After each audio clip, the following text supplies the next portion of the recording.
अब इसमें थोड़ा बच्चा विवेक की जरूरत है, इसमें सावधानी की ये जरूरत है कि आपका मन इंद्रियों के साथ मिलकर जो मांग कर रहा है वो आप देख रहे हैं ना। आपकी मांग तो नहीं है ना। गौर से देखिए, बिल्कुल अंदर में, अगर आप हमारी बात तक पहुंच पा रहे हो। हर मांग मन में उत्पन्न होती है, वो किसी इंद्रिय के संयोग की होती है। मैं देखना चाहता हूं तो मन नेत्रेंद्रिय से मिल गया, मैं सुनना चाहता हूं तो मन श्रवणेंद्रिय से मिल गया, मैं भोगना चाहता हूं तो मन और जनेन्द्रिय त्वगेंद्रिय स्पर्श सुख के लिए लग गए। ऐसे ही वो मन हर मांगे करता है, चूंकि पूर्वाभ्यास उसका है। और आप ये जान रहे हैं कि वो मन की मांग है, आपकी नहीं है। आप फेल वहां हो जाते हैं जहां मन की मांग में सही बात का दस्तखत करके कि हाँ ये मैं देखना चाहता हूं, हाँ ये मैं भोगना चाहता हूं मैं, जबकि वो इंद्रियों का विलास है, वहां आप फेल हो जाते हैं। अगर आप दस्तखत ना करें तो आपको कौन फेल कर सकता है, हमको बता दीजिए। मान लो आप नाम जप करते हैं तो हम जानते हैं कि आप मदिरा नहीं पीते होंगे, आप मांस नहीं खाएंगे, क्योंकि नाम जापक हो, भगवत मार्ग। तो इतना निषेध क्या ब्रह्मचर्य खंडन में आप देखते हैं क्या? बिल्कुल वैसे ही घृणास्पद, जैसा मदिरा नहीं पी सकते, उसी लाइन में तो लिखा है। जो इन दोषों के अंतर्गत लिखा है, पापाचरण के अंतर्गत, तो मदिरापान करना, मांस खाना, व्यभिचार करना, द्यूत कीड़ा करना, दूसरे का छल कपट से धन अपहरण करना, दूसरे की हिंसा कर, ये महापाप के अंतर्गत आ रहे हैं। कौन इसको महापाप समझ रहा है? व्यभिचार को कौन महापाप समझ रहा है? जबकि कानून और भारतीय संविधान जो हमारा है और शास्त्रीय संविधान, दोनों में निषेध है। आप एक मर्यादा के अंतर्गत रहिए। अमर्यादित चेष्टा में हमारी भारतीय संविधान भी दंड देगा और शास्त्रीय संविधान भी दंड देगा। भारतीय संविधान में जेल है और शास्त्रीय संविधान में नरक है। जो अखिल कोटि ब्रह्मांडों का दंड विधान है वो है नरक। तो क्या ऐसा नहीं देखा जा सकता? आप अंदर से देखिएगा, एकांत में पराई बहन बेटियों की तरफ गंदी भावना कर लेना या गंदी चेष्टाएं करके ब्रह्मचर्य नष्ट कर देना, क्या इस पर आपने कभी ऐसा घृणित भाव रखा है? जबकि बराबर एक ही लाइन में वो रखा हुआ है। अगर घृणित भाव कर लेंगे तो मन और इंद्रियों पर शासन कर लेंगे। आपने मान रखा है कि ये उस तरह से पापाचरण नहीं है, इसमें सुख है, तो आप वो क्रिया कर लेते हैं। अंदर की बात देखिए, आप मानते हैं सुख है तभी तो ऐसा होता है ना।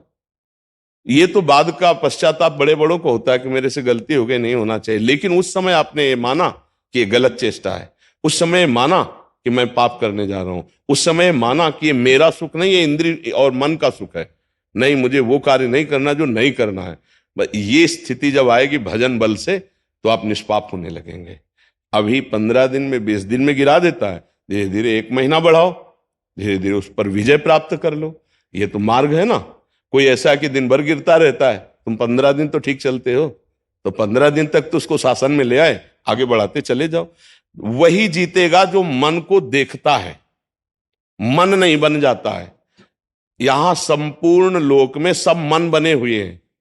आज मैं देखना चाहता हूं, आज मैं सुनना चाहता हूं, ये नहीं समझ पा रहा कि ये मन और इंद्रियों की मांग है, मेरी मांग नहीं है।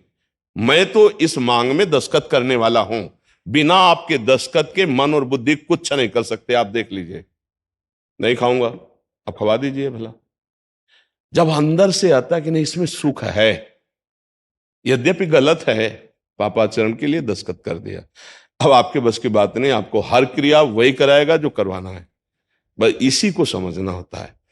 मन को हमें देखना है। आप मन को देखने वाले हैं, आप मन नहीं है।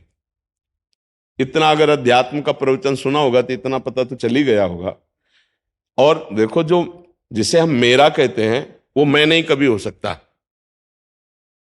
आप इस बात को समझ रहे हो ना। मैं और मेरा में अंतर है।